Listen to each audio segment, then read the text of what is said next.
আসসালামু আলাইকুম রহমতুল্লাহ। সবাই কেমন আছেন? আপনাদের সামনে এমটি পরীক্ষা, সেজন্য ভাবলাম যে কয়েকটা ভিডিও করতে হবে। তাই অনেকে আসে ক্লাস মিস করতেছে, যার কারণে এই ভিডিওটা করা, যেন তারা একটু দেখে শিখে পরীক্ষা দিতে পারে। তাই এই অঙ্কটা নিয়ে আসলাম। তো আজকে অঙ্কটা করব হচ্ছে 2 ঘোড়া নগদান বই। 2 ঘোড়া নগদান বই। আপনারা এখানে কিছু নোট দেখতে পাচ্ছেন, এই যে আশেপাশে দেখেন কিছু নোট আছে, এই যে এই নোটগুলা কাজে লাগবে এই অঙ্কের ক্ষেত্রে। হ্যাঁ, তাহলে আমরা একটা অঙ্কটাকে পড়ে নিই। দেখেন লেখা আছে, জনাব কিসলুর ব্যবসায়ে জানুয়ারি 2018 মাসে নিম্নোক্ত লেনদেনগুলো সম্পন্ন হয়। নাম্বার 1, জানুয়ারি 1 তারিখ নগদ উদ্বৃত্ত 50,000 টাকা ও ব্যাংক উদ্বৃত্ত 2 লক্ষ টাকা। এখানে বলছে নগদে পণ্য ক্রয় 15,000 টাকা, পণ্য বিক্রয় 2 লক্ষ টাকা, যার 50% জেকে। হ্যাঁ, ব্যবসায়ের জন্য মাপার স্কেল ক্রয় 7,000 টাকা। 5 তারিখের চেকটি প্রত্যাখ্যাত হলো। চেকে কর্মচারীদের বেতন প্রদান 2500 টাকা। এখানে বলছে যে ব্যাংক হতে উত্তোলন, এখানে আমি একটু বোল্ড করে রাখছি, আমরা জানি এখানে কন্ট্রা এন্ট্রি আছে কিছু, তাই এগুলো বোল্ড করে রাখছি। তো রতনের নিকট বিক্রয় 3,500 টাকা। ব্যবসায়ের জন্য আসবাবপত্র ক্রয় 2500 টাকা। বিক্রয় কর্মীর কমিশন প্রদান 5,000 টাকা। ব্যাংকে জমা দেওয়া হলো, এটাও কন্ট্রা এন্ট্রি, তাই এখানে একটু গাঢ় করে রাখছি। রতনের নিকট থেকে প্রাপ্তি 2500 টাকা। আমরা ক আর খ পরের ভিডিওতে করব। গ নাম্বারটা করি। গ নাম্বারটা হচ্ছে উপযুক্ত লেনদেন দ্বারা কিস্তুর একটি উপযুক্ত নগদান বই প্রস্তুত করো। উপযুক্ত নগদান বই বলতে এখানে বলে দেয় নাই কিন্তু যে 1 ঘোড়া করো না 2 ঘোড়া করো না 3 ঘোড়া করো, তোমাকে এক কথায় প্রশ্নগুলো দেখেই বুঝতে হবে কোন ঘোড়া। যেহেতু এখানে কোনো বাট্টা নাই, দেখেন পুরো অঙ্কের মধ্যে কোনো বাট্টা নাই, মানে নগদ বাট্টা নেই, তাহলে এখানে 3 ঘোড়া নগদান বই তো হবে না। এখানে হচ্ছে 2 ঘোড়া নগদান বই হবে, যেহেতু ব্যাংকের অনেক লেনদেন আছে এখানে। হ্যাঁ, তাই 2 ঘোড়া নগদান বই দিয়েই করতে হবে। তাহলে এখন আমরা 2 ঘোড়া নগদান বই একটা ছক আঁকবো। আগে উপরে লিখবেন জনাব কিসলুর, তারপর লিখবেন 2 ঘোড়া নগদান বই। হ্যাঁ, তারপর দেখেন নগদান বই নিয়ে কি প্রথমে তারিখ দিবেন, তারপর প্রাপ্তি এই পাশে, ভাউচার নাম্বার, খতিয়ান পৃষ্ঠা, নগদ টাকা, ব্যাংক টাকা। 2 ঘোড়া নগদান বই টাকার ঘর দুইটা হয়, নগদ টাকা, ব্যাংক টাকা। আর এদিকে দেখেন প্রধান পাশেও সেম, নগদ টাকা, ব্যাংক টাকা, তারিখ, ভাউচার নাম্বার, খতিয়ান পৃষ্ঠা, এগুলো। তো এখন এদিকে আপনি তারিখের ঘর দিবেন, প্রাপ্তির ঘর দিবেন। প্রাপ্তির ঘরটা আরেকটু বড় হবে, যেহেতু আমার কম্পিউটার স্ক্রিন তো তাই একটু ছোটো করে দিছি। এই প্রাপ্তির ঘরটা কিন্তু আরও বড় হবে, আর এই প্রদানের ঘরটাও একটু কী হবে, বড় হবে। যেহেতু ক্লাসে আপনাদেরকে শিখাইছি সেই অনুযায়ী করবেন। চলেন প্রথমে অঙ্কটা দেখি। প্রথমে বলা আছে যে জানুয়ারি 1 নগদ উদ্বৃত্ত 50,000 টাকা। নগদ উদ্বৃত্ত মানে হচ্ছে হাতে কয় টাকা আপনার এখন এই মুহূর্তে আছে, অর্থাৎ ব্যালেন্স আছে। হ্যাঁ, এই মুহূর্তে হাতে কয় টাকা আছে এটা দেখাইতে গেলে আমাদের প্রথমে লিখতে হয় ব্যালেন্স বিডি। এখন এটা ডেবিট পাশে কেন, এই দেখেন ডেবিট পাশ দিচ্ছি, এই পাশে ডেবিট পাশ, এই পাশে কিন্তু কি ক্রেডিট পাশ। তো এখন ডেবিট পাশে কেন ব্যালেন্স বিডি দিলাম, কারণ এই নগদ, আমরা জানি এই নগদ যে বিষয়টা আছে, নগদ নগদ কিন্তু সম্পদ, আর সম্পদের উদ্বৃত্ত অথবা সম্পদের ব্যালেন্স সবসময় ডেবিট পাশেই লিখতে হয়। সম্পদ ডেবিট ব্যালেন্স প্রকাশ করে, সেই জন্য ডেবিট দিকেই, এই ডেবিট দিকে ব্যালেন্স বিডি আকারে লিখতে হয়। তাহলে ব্যালেন্স বিডি নগদ ছিল কত, 50,000 টাকা। নগদ ছিল কত, 50,000 টাকা, তাই লিখলাম। তারপর বলা আছে ও ব্যাংক উদ্বৃত্ত 2 লক্ষ টাকা। ব্যাংক উদ্বৃত্ত মানে ব্যাংক ব্যালেন্স আছে কয় টাকা, 2 লক্ষ টাকা। হ্যাঁ, এটা এখন এই দিক কেন হলো, কারণ এখানে বলা আছে ব্যাংক উদ্বৃত্ত মানে ব্যাংক ব্যালেন্স। আমরা জানি ব্যাংক ব্যালেন্স হচ্ছে সম্পদ, সম্পদের উদ্বৃত্ত বা সম্পদের ব্যালেন্স সবসময় ডেবিট পাশেই লিখতে হয়, যে ডেবিট পাশেই লিখতে হয়। তাই ব্যালেন্স বিডি তো লেখাই আছে এখানে। হ্যাঁ, বারবার লিখতে হবে না, ব্যালেন্স বিডি লিখে এই যে ব্যাংকের ঘরে টাকা। ওকে, তারপরে দেখেন আহ, জানুয়ারি 4 বলছে নগদে নগদে পণ্য ক্রয় 15,000 টাকা, তাই না? নগদে পণ্য ক্রয় 15,000 টাকা।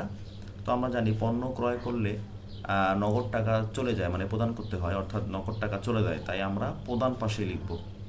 প্রদান পাশে যেহেতু আমরা পণ্য ক্রয় করছি, দেখেন এখানে পণ্য ক্রয় লেখা আছে, তাহলে আমরা লেখার সময় লিখবো হচ্ছে ক্রয় হিসাব। পণ্য কথাটা কিন্তু উল্লেখ করা যাবে না, ক্রয় হিসাবটা লিখবো। ক্রয় হিসাব লিখে এদের নগদের ঘরে 15,000 টাকা লিখবো, যেহেতু নগদে করা হয়েছে তাই এদের নগদের ঘরে এই যে 15,000 টাকা।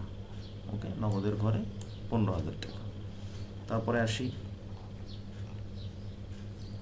পণ্য বিক্রয় জানুয়ারি 5 এনে বলছে হচ্ছে পণ্য বিক্রয় 2 লক্ষ টাকা, যার 50% চেকে, মানে 50% চেকে। আমাদের নগদে পণ্য বিক্রয় করলে হাতে নগদ টাকা আসে, এটা আমরা জানি সবাই। নগদ টাকা আসলে কি কোন পাশে বসবে, প্রাপ্তি নাকি প্রদান? অবশ্যই প্রাপ্তি পাশে বসবে। আর যেহেতু পণ্য বিক্রয় করছে, আমরা পণ্য কথা না লিখে শুধু লিখবো বিক্রয় হিসাব। খেয়াল রাখবেন, নগদান বই কিন্তু কোথাও নগদান হিসাব হয় না। হ্যাঁ, এই যে 1 লাখ টাকা, 1 লাখ টাকা হচ্ছে নগদে, আর 1 লাখ টাকা দেখেন এখানে আমি হলুদ কালার করে রাখছি। তো এটা কেন করছি দেখেন, এখানে বলছে যে পণ্য বিক্রয় 2 লক্ষ টাকা, আমরা 2 লক্ষ টাকার পণ্য বিক্রি করছি, যার 50% চেকে। 2 লাখ টাকার 50% হচ্ছে 1 লাখ টাকা, পার্সেন্ট করে দেখবেন যে 1 লাখ টাকাই হয়। তাহলে 1 লাখ টাকা হবে যদি চেকে হয়, মানে 50% চেকে হয়, বাকি 50% কি নিশ্চয়ই নগদেই হবে। তাহলে দেখেন এই যে বিক্রয় হিসাব লিখলাম 5 তারিখ দিয়ে। হ্যাঁ, এই যে 1 লাখ টাকা, এই যে 1 লাখ টাকা বলছে 50%, অর্থাৎ 2 লাখ টাকার 50% হচ্ছে 1 লাখ টাকা। 1 লাখ টাকার 50% যে চেকে, চেক মানে কি, এই যে ব্যাংকের ঘরে হবে, দেখেন এই যে ব্যাংকের ঘরে। তাই 1 লাখ টাকা হচ্ছে ব্যাংকের ঘরে ব্যাংকে পাইছি। আর বাকি যে 1 লাখ টাকা বা বাকি 50% হচ্ছে নগদে, এদের নগদে, বাকি 50% নগদে 1 লাখ। ওকে, তারপর দেখেন জানুয়ারি 7 ব্যবসায়ের জন্য মাপার স্কেল ক্রয়। ব্যবসায়ের জন্য যদি আমরা কোনো মাপার স্কেল ক্রয় করি, তো এটাকে বলা হয় অফিস সরঞ্জাম। ঠিক আছে, এটা হচ্ছে অফিস সরঞ্জাম। এই মাপার স্কেল ক্রয় করলে টাকা আসে না যায়, অবশ্যই চলে যায়। তাহলে কোন পাশে বসবে, প্রধান পাশে বসবে। এই যে প্রধান পাশে লিখবো 7 তারিখ দিয়ে, 7 তারিখ দিয়ে এই যে অফিস সরঞ্জাম হিসাব। হ্যাঁ, যেহেতু নগদ টাকা দিয়ে ব্যাংকের কথা বলা নাই, তাহলে নগদের কিনছি, তাই নগদের ঘরেই লিখলাম। ঠিক আছে, তারপরে আসেন কি বলছে যে জানুয়ারি 8 5 তারিখের চেকটি প্রত্যাখ্যাত হলো। 5 তারিখে কি আমরা চেক পাইছি না দিছি? এই যে বিক্রয় করে চেক পাইছি, পণ্য বিক্রয় করে কিন্তু আমরা চেক পাইছি। হ্যাঁ, চেক পাই, তাই আমি একটা নোট লিখছি। দেখেন এই যে লাল কালার এই পাশে দেখেন যে প্রাপ্ত চেক প্রত্যাখ্যাত হলে দেনাদার আসে। তার মানে যদি কোনো চেক আমরা পাই, পণ্য বিক্রয়ের সময় হোক বা দেনাদার আমাদেরকে দেখ, যদি আমরা কোনো চেক পাই, সেই চেকটা যদি প্রত্যাখ্যাত হয়, প্রত্যাখ্যাত মানে হচ্ছে ওই যে ব্যাংকে যখন চেকটা আমরা ইস্যু করি, মানে ইস্যু না, মানে আমরা যখন ব্যাংকে আদায়ের জন্য জমা দেই, তখন হয়তো বা কোনো কারণে চেকটা মানে ফেরত দিয়ে দেয় ব্যাংক, কারণ হয়তো বা তারিখ ভুল আছে, সাইন মেলে না, বা প্রাপ্ত টাকা অ্যাকাউন্টে নাই, বিভিন্ন কারণে ব্যাংকটা কী করে এই চেকটা আবার ফেরত দিয়ে দেয়। এটাকে বলা হচ্ছে প্রত্যাখ্যাত। তাই প্রত্যাখ্যাত হলে সবসময় টাকাটা বিপরীত দিকে বসে। বিপরীত মানে দেখেন আমরা চেকে কিন্তু এই যে হলুদ কালার করছি এখানে, দেখেন এই যে আমরা কিন্তু 1 লাখ টাকা চেক পাইছিলাম, যদি ডেবিট দিকে চেক প্রত্যাখ্যাত হয়, তাহলে ডেবিটের চেক প্রত্যাখ্যাত হলে টাকাটা লেখার সময় এই যে বিপরীত পাশে লিখবেন। যদি এই দিকে অর্থাৎ ডেবিট দিকে চেক প্রত্যাখ্যাত হয়, তাহলে প্রত্যাখ্যাত চেকের এন্ট্রি বসানোর সময় তার বিপরীত দিকে বসাবেন, এই যে বিপরীত পাশে, অর্থাৎ ক্রেডিট পাশে বসাবেন। ডেবিট পাশে চেক প্রত্যাখ্যাত হলে সেটা বসবে হচ্ছে এই যে ক্রেডিট পাশে, দেনাদার হিসাব নামে। কেন? কারণ চেকটা তো আমরা পাইছি, আর আমি নোটে লিখে দিছি যে এখানে দেখেন প্রাপ্ত চেক প্রত্যাখ্যাত হলে দেনাদার আসে। তার মানে যে চেকটা আপনারা পাবেন, সেই চেকের টাকা যদি আপনারা না তুলতে পারেন, তাহলে সেটা ফেরতের সময় কি হবে, দেনাদার হিসাব আসবে। ঠিক আছে, কারণ ধরে নেওয়া হয় যে দেনাদারের কাছ থেকেই আমরা এই চেকটা পাইছিলাম। ঠিক আছে, তাই এই চেকের টাকা আদায় করতে পারিনি, তাই এইটা বিপরীত দিকে বসলো। তার মানে এই দিকে চেকের টাকা প্রত্যাখ্যাত হলে তার বিপরীত দিকে বসে এই যে 1 লাখ টাকা, দেখেন সুন্দর করে বিপরীত পাশে লিখে দিচ্ছি। ওকে, তার দেনাদার হিসাব আসে এটা বিপরীত পাশে। আর যদি এই দিকে অর্থাৎ ক্রেডিট পাশে কোনো কিছু প্রত্যাখ্যাত হয়, তাহলে প্রত্যাখ্যাতের এন্ট্রি বসানোর সময় ডেবিট দিকে লিখতে হয়, উল্টা পাশে। আচ্ছা, তারপর হচ্ছে 10 তারিখ জানুয়ারি 10 চেকে কর্মচারীদের বেতন প্রদান। খেয়াল রাখবেন, এখানে কিন্তু চেকে বলা আছে, চেকে, চেকে মানে কর্মচারীদের বেতনটা আমরা চেকে দিছি। চেকে লেখাই তো আছে বেতন প্রদান, প্রদান করলে কোন পাশে যায়, প্রধান পাশেই যাবে। তো প্রধান পাশে এই যে বেতন হিসাব লিখবেন, বেতন হিসাব প্রধান পাশে লিখবেন এই যে 2500 টাকা চেকের ঘরে। চেক মানে ব্যাংকের ঘরে লিখতে হবে, এই যে ব্যাংকের ঘরে, কারণ বলা আছে চেকে প্রদান করছেন, যেহেতু চেকে বেতন রয়েছে, তাহলে টাকাটা কোন ঘরে বসবে, এই যে ব্যাংকের ঘরেই বসবে। এই যে বেতন হিসাব নামে এই যে ব্যাংকের ঘরে টাকাটা বসলো। ওকে, তারপর দেখেন এখানে কী দেওয়া আছে যে জানুয়ারি 12 ব্যাংক থেকে উত্তোলন। দেখেন আমি এখানে কিন্তু একটু ব্লার করে রাখছি, অর্থাৎ এখানে একটু গাঢ় করার এই কারণে যেটা একটা কন্ট্রা এন্ট্রি। কন্ট্রা এন্ট্রি কয়েকটা লিখে দিয়েছিলাম আপনাদের ক্লাসে, যে ব্যাংক থেকে উত্তোলন, ব্যাংকে জমা দেওয়া হলো, হ্যাঁ, বা কারবারের বা ব্যবসায়ের প্রয়োজনে ব্যাংক থেকে উত্তোলন, এরকম। তো দেখেন এরকম বিষয়গুলো কন্ট্রা এন্ট্রি হয়। তো দেখেন এখানে ব্যাংক থেকে উত্তোলন, এটা একটা কন্ট্রাক্ট। এখন দেখেন এটা তো মালিক উত্তোলন করে, যদি এমন হইতো যে মালিক ব্যাংক থেকে উত্তোলন করছে তাহলে আমরা এটা কন্ট্রা এন্ট্রি আনতাম না। যেহেতু শুধু লেখা আছে ব্যাংক থেকে উত্তোলন, তাহলে এটা মালিক করেনি, এই উত্তোলনটা কিন্তু আমরাই করছি। ঠিক আছে, এই উত্তোলনটা আমরাই করেছি, তাহলে এটা কন্ট্রা এন্ট্রি হবে। আর মালিক করলে তো এখানে বলা থাকতো যে মালিক নিজ প্রয়োজনে, এরকম কিছু বলা থাকতো। এখন আসেন ব্যাংক থেকে উত্তোলনের জাবেদাটা আগে আমাদের জানতে হবে। এই যে ব্যাংক থেকে উত্তোলন 12,000 টাকা, আমি এখানে লিখেছি নোট, হ্যাঁ 12,000 টাকা। এটা জাবেদা কি? জাবেদা হচ্ছে ব্যাংক থেকে যখন টাকা উঠাবেন হাতে নগদ টাকা আসে, তার মানে নগদ টাকা বৃদ্ধি পায়। সূত্র অনুযায়ী নগদ টাকা বৃদ্ধি পেলে, নগদ টাকা নামে একটা সম্পদ বৃদ্ধি পেলে ডেবিট, আর ব্যাংক থেকে যেহেতু টাকাটা উঠাইছি তাহলে ব্যাংকের টাকা কমে গেছে, তাহলে ব্যাংক সম্পদ কমে গেলে আবার কি হয়? ক্রেডিট। তার মানে জাবেদাটা হচ্ছে নগদান হিসাব ডেবিট আর ব্যাংক হিসাব ক্রেডিট। তাহলে এখন আমরা কন্ট্রা এন্ট্রি করি এটা। দেখেন আমরা নগদ ধরে করতে পারি। নগদান হিসাব কোন দিকে আছে? নগদান হিসাব আছে কি? ডেবিট। তাহলে হাত চলে যাবে আমাদের এই যে ডেবিট পাশে, হাত চলে যাবে ডেবিট পাশে, নাম দিব তার বিপরীত পক্ষের। বিপরীত পক্ষ কোনটা? এই যে ব্যাংক হিসাব যেটা আছে এটা বিপরীত পক্ষ, তাহলে বিপরীত পক্ষের নাম দিই, তাহলে ব্যাংক হিসাব। আর এই যে কতে হচ্ছে কন্টার ক, এই কতে যে লিখছে এটা কন্টার, কতে কন্ট্রা। হ্যাঁ ইংলিশেও লিখতে পারেন সি, তাও হবে। তাহলে ব্যাংক হিসাব টাকাটা বসবে কোথায়? নগদের ঘরে। ব্যাংক হিসাব টাকা বসবে হচ্ছে নগদের ঘরে। ব্যাংক হিসাব টাকাটা বসবে হচ্ছে নগদের ঘরে। আর এখানে বোঝা, যদি ব্যাংক হিসাব এদিকে হয় তাহলে এদিকে কি হবে? নগদান হিসাব। নগদান হিসাব কোনটা? ব্যাংকের ঘরে। তাহলে আমরা কি বুঝলাম? ব্যাংক হিসাব নগদের ঘরে, নগদান হিসাব হচ্ছে ব্যাংকের ঘরে টাকাটা। ওকে, আশা করি বুঝতে পারলেন। এটা কিন্তু দুই পাশে যাচ্ছে। ব্যাংক হিসাব নগদের ঘরে, নগদান হিসাব ব্যাংকের ঘরে টাকাটা বসবে। ঠিক আছে, তারপরে আসেন রতনের নিকট বিক্রয় 3,500 টাকা। দেখেন পণ্য ক্রয় বিক্রয়ের সময় যদি কোনো ব্যক্তি বা কোনো প্রতিষ্ঠানের নাম উল্লেখ থাকে এবং ওই লেনদেনে কোথাও নগদ ব্যাংক চেক কথাটি না থাকে, তাহলে লেনদেনটি হচ্ছে বাকিতে। তো দেখেন পণ্য এই যে বিক্রয়ের সময় একটা মানুষের নাম উল্লেখ করা আছে, কিন্তু এইখানে কোথাও নগদ ব্যাংক চেক কথা উল্লেখ নেই, তাই ধরে নিলাম লেনদেনটি বাকিতে। আর একটা কথা হচ্ছে যে নগদান বইয়ে কোনো বাকির লেনদেন এবং অনগদ লেনদেন অন্তর্ভুক্ত হয় না। তারপরে দেখেন ব্যবসায়ের জন্য আসবাবপত্র ক্রয়ের, তো সহজ, আমরা আসবাবপত্র কিনছি, নিশ্চয়ই টাকাটা চলে গেলে কোন পাশে? প্রধান পাশে।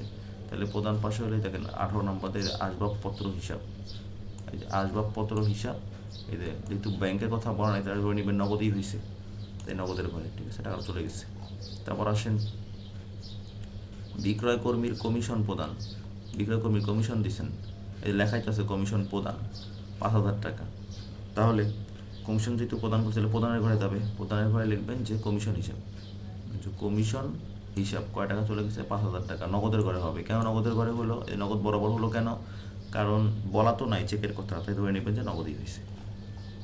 তাহলে আপনারা আসেন এবার, এটাও ইম্পর্টেন্ট, যে ব্যাংকে জমা দেওয়া হলো 5,000 টাকা। এটা হচ্ছে কন্ট্রা এন্ট্রি। কেন কন্ট্রা এন্ট্রি? এই দেখো ব্যাংকে জমা দিচ্ছি, আমরা তোমাদের লিখে দিয়েছিলাম ব্যাংকে জমা দেওয়া হলো এবং ব্যাংক থেকে উত্তোলন করা হচ্ছে কন্ট্রা এন্ট্রি। তো দেখো ব্যাংকে জমা দেওয়া হলো, জাবেদাটা আগে আমাদের জানতে হবে এটা এন্ট্রি করার সময়। জাবেদাটা কি? ব্যাংকে যদি আমি টাকাটা জমা দিলে ব্যাংকের টাকা বাড়ে, তাহলে ব্যাংক সম্পদ বৃদ্ধি পেলে ডেবিট, তাহলে ব্যাংক হিসাব হচ্ছে ডেবিট। আর নগদ টাকা কি হয়ে গেছে? কমে গেছে। নগদ টাকা কী হয়েছে? কমে গেছে। নগদ সম্পদ কমে গেলে ক্রেডিট, তাই নগদান হিসাব হচ্ছে ক্রেডিট। এটা হচ্ছে জাবেদাটা। এখন আপনারা নগদ ধরে করতে পারেন যে নগদান কোন পাশে আছে? ক্রেডিট পাশে আছে। তাহলে হাত চলে যাবে কোন পাশে? এই যে ক্রেডিট পাশে, হাত চলে যাবে ক্রেডিট পাশে, নাম দিব তার বিপরীতে। কি হবে? নাম দিব তার বিপরীত পক্ষের। বিপরীত পক্ষের হচ্ছে ডেবিট পক্ষটা। মানে আমরা যেহেতু ক্রেডিট ধরে করতেছি, এই দেখেন নগদান হিসাব ক্রেডিট, তাহলে হাত চলে যাবে ক্রেডিট পাশে, নাম দিব তার বিপরীত পক্ষের। বিপরীত পক্ষ হচ্ছে ব্যাংক হিসাব। তাহলে আমরা লিখবো হচ্ছে এই যে ব্যাংক হিসাব। ব্যাংক হিসাব কন্ট্রা কয় টাকা? 5,000 টাকা নগদের ঘরে। আমরা জানি ব্যাংক হিসাব নগদের ঘরে হয়। যদি ব্যাংক এই পাশে হয়, হ্যাঁ, তাহলে এই দিকে কী হবে? নিশ্চয়ই নগদান হিসাবই হবে। তাই নগদান হিসাব কন্ট্রা ব্যাংকের ঘরে টাকা। তাহলে কী পাইলাম? ব্যাংক হিসাব নগদের ঘরে, এদিকে নগদান হিসাব ব্যাংকের ঘরে। এই যে ব্যাংক হিসাব নগদের ঘরে টাকাটা বসাবেন, আর নগদান হিসাব এই পাশে দেখেন উল্টা পাশে, নগদান হিসাব কোথায় হবে? ব্যাংকের ঘরে। এইটা। তারপরে আসেন যে জানুয়ারি 30, রতনের নিকট থেকে প্রাপ্তি 2500 টাকা। রতনের কাছ থেকে পাইছি, বলাই আছে প্রাপ্তি। প্রাপ্তি হলে কোন পাশে? প্রাপ্ত পাশে, প্রাপ্তি পাশে বসাই। কার কাছ থেকে টাকাটা পাইছি? রতনের কাছ থেকে পাইছি। যে রতন হিসাব, যেহেতু চেক ব্যাংকের মাধ্যমে পাই নাই, এখন তো ব্যাংকের কথা বলা নাই যে ব্যাংকের মাধ্যমে পাওয়া গেল বা চেক পাইছি এরকম তো বলা নাই। তা ধরে নেবেন যে এটা আমরা নগদেই পাইছি। তাহলে এই যে নগদের ঘরে এই যে 2500 টাকা। ওকে, এই এটা আমাদের অঙ্ক হয়ে গেছে। এখন আমরা হিসাব কিতাব করি। তো দেখি আগে নগদের ঘর। দেখেন নগদের ঘর কিন্তু এই পাশেও একটা আছে, নগদের ঘর এইদিকেও একটা আছে, নগদের ঘর এই দিকেও একটা আছে, মানে আমাদের সিডিবিডি করতে হবে। তো দেখেন আপনারা আগে দেখবেন যে এই এই পাশের ঘরের যোগফলটা বেশি না এই পাশের ঘরের যোগফলটা বেশি। আমার দেখে মনে হচ্ছে যে যোগফল করলে আমাদের এই পাশের ঘরের যোগফলটাই বেশি। এখানে 50,000 1,00,000 আছে, যোগ করে মনে হচ্ছে যে এই পাশেই বেশি। তো আমরা যদি এখন এই 50,000, হ্যাঁ এই 50,000, 1,00,000, 12,000, 2500 টাকা, এই 13টা যোগ করি, যোগ করলে আসে হচ্ছে 1,64,500 টাকা আসে। তাহলে এটা আগে লিখবেন, লিখে আগে বন্ধ করবেন, দুটো দাগ দিয়ে বন্ধ করার পর এই টাকাটা আবার ডিরেক্টলি এখানে ট্রান্সফার করবেন। ঠিক আছে, এখানে ট্রান্সফার করবেন। দেন 1,64,500 টাকা থেকে এই 5,000, হ্যাঁ এই 5,000, আবার এই হচ্ছে কি 25,000, এটা কি করবেন? 25,000, এই যে 7,000, হ্যাঁ আবার এই যে 15,000, এটা কি করবেন? বিয়োগ করবেন। বিয়োগ করার পরে দেখবেন এই যে আমি লাল করে রাখছি না, হ্যাঁ এই যে 1,07,500 টাকা এইটা আসবে। হ্যাঁ বিয়োগ করার পরে এই টাকাটা এখানে বসাবেন। বসায় এই টাকাটার নাম দেবেন হচ্ছে ব্যালেন্স সিডি। বিয়োগ করার পর যে বিয়োগফলটা আমরা পাই সেটা হচ্ছে ব্যালেন্স সিডি। সিডি, হ্যাঁ এবার নগদ পাশ শেষ। এবার আসে আমার ব্যাংকের পাশ। ব্যাংকের ঘরও কোনটা আছে? এইদিকে একটা ব্যাংকের ঘর আছে, আবার এইদিকেও একটা ব্যাংকের ঘর আছে, তাই না? তাহলে দেখেন কোন পাশের যোগফল বেশি। আমি এমন না যে এখানে 1টা 2টা 3টা এখানে 4টা এইভাবে না, আমি বলতেছি যোগফলটা বেশি। 2,00,000, 1,00,000, 3,00,000 আর 5,000, তাহলে কত হয়? 3,05,000 হয়। আর এখানে আমার মনে হয় না যোগ করলে 3,05,000 হবে। তাহলে এই পাশের অর্থাৎ এই দিকের টাকার অ্যামাউন্ট যোগ করলেই বেশি হয়। তাহলে আমরা যোগ করি যে 2,00,000, 1,00,000 আর কত? এই যে এই 2,00,000, 1,00,000 আর 5,000, এই তিনটা যোগ করলে আসে হচ্ছে 3,05,000 টাকা আসে। এই 3,05,000 টাকা আবার এই দিকে ট্রান্সফার করবেন। ট্রান্সফার করার পর এই 3,05,000 টাকা থেকে, হ্যাঁ এই 12,000, তারপর হচ্ছে আপনার 2,500, তারপর হচ্ছে এই 1,00,000, মানে এই 1,00,000 যেটা আছে এইটা, এই তিনটা মাইনাস করবেন, মানে বিয়োগ করুন। বিয়োগ করার পর দেখবেন 1,90,500 টাকা এই লাল করে রাখছি, এটা পাওয়া যাবে। এটার নাম হচ্ছে ব্যালেন্স সিডি। ওকে, আর আমরা জানি ব্যালেন্স সিডি সব সময় মাসের শেষ তারিখে হয়। শেষ তারিখ হচ্ছে কত? 31 তারিখ। যেহেতু জানুয়ারি মাসে 31 তারিখে হয়, তাহলে 31 তারিখ লিখবেন। আর অন্যান্য মাস 30 তারিখ হলে 30 লিখবেন। এখন দেখেন যদি সিডি এইদিকে হয়, সিডি যদি এইদিকে হয়, তাহলে বিডি হবে তার বিপরীত দিকে, এই যে এইদিকে দেখেন। ঠিক আছে, আর ব্যালেন্স এই নিচের ব্যালেন্স বিডিটা সবসময় হয় পরবর্তী মাসের 1 তারিখে। জানুয়ারির পরবর্তী মাস হচ্ছে ফেব্রুয়ারি, এটা লিখবেন ফেব্রু 1। ওকে, ফেব্রু 1 ব্যালেন্স বিডি লিখবেন। এই নগদেরটা লিখবেন নগদের ঘরের মধ্যে, এই দেখেন নগদটা লিখবেন এই যে নগদ ঘরের, হ্যাঁ এই নগদ ঘরের বরাবর লিখবেন। আর ব্যাংকেরটা লিখবেন এই যে ব্যাংকের ঘরে যেটা আছে এইটা ব্যাংকের ঘরেরটা, এই ব্যাংকের ঘরের বরাবর লিখবেন। ঠিক আছে, ব্যাস এই হচ্ছে আপনাদের নগদান 2 ঘরা নগদান বইয়ের আলোচনা। আপনারা চাইলে এগুলো নোট করে রাখবেন। এদের পাশে যে আমি নোট করে রাখছি বিভিন্ন কালার করে, আপনারা এই নোটগুলো করে রাখবেন। এই নোটগুলো আপনার খুবই গুরুত্বপূর্ণ, বিশেষ করে এই নোটটা। হ্যাঁ, তো ঠিক আছে, আজকে এ পর্যন্তই। সবাই ভালো থাকবেন। আর এই অঙ্কটা অবশ্যই আপনারা HW করবেন। আর তাও যদি এখানে যদি না বুঝেন যে স্যার আমি এখানে বুঝতেছি না, তাহলে ক্লাসে আমার কাছ থেকে আরও ভালো করে বিস্তারিত বুঝে নেবেন। তো সবাই ভালো থাকবেন। আসসালামু আলাইকুম ওয়া রাহমাতুল্লাহ।